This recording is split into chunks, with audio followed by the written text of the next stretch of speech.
I simulated 5 seasons in the F1 2020 game, and it actually had some pretty interesting title battles, driver moves and more.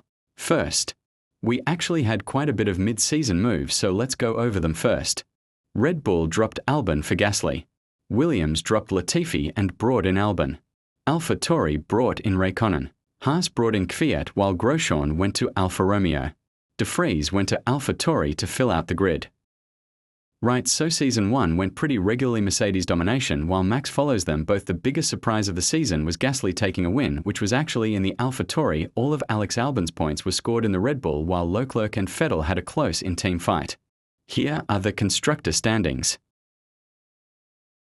Right, so Season 2 kicks us off with Kimi retiring, which leads to Giovinazzi to make his place. Red Bull signs Sainz while Gasly goes to Alfa Romeo. Ricciardo predicts real life and moves to McLaren in 2021 while Albon replaces him at Renault. Grosjean gets sacked by Alfa and is replaced by De Vries. Perez shockingly moves to AlphaTauri while Racing Point bring in Kvyat to replace him. Haas pick up George Russell, which leads Williams to re-sign Latifi and pick up Marino. Finally, in the mid-season, Giovinazzi gets sacked and replaced by Grosjean while Marino gets the sack from Williams and is replaced by Sete Camara. Wow, what a crazy Season 2 we had. Hamilton winning the title in Abu Dhabi due to a massive skill issue from Bottas. Perez went a huge 8 podium in a Rouse streak, including a win in his home race, finishing P4 in the championship. Ricciardo winning in Monza in a full-circle real-life moment. It was a crazy season. Here are the constructor standings. Season 3 only had a few moves, but here's how they went. Latifi and Sete Camara both got sacked by Williams and were replaced by Ocon and Matsushita. Gasly replaced Ocon at Renault and Giovinazzi took his place at Alfa Romeo. Right, so we finally have a new champion, and in this world, it's Max Verstappen's first, but who else to dethrone Mercedes but him? In other news, Gasly dragged his Renault to a win in Bahrain, and Ferrari had a really poor season. Hamilton was 100 points back at one point, but could not complete the comeback. Here are the constructor standings, and you can see Ferrari had a really poor season.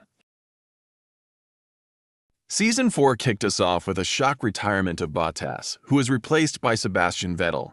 And if you thought it couldn't get worse at Ferrari, they replaced Seb with Matsushita of all people.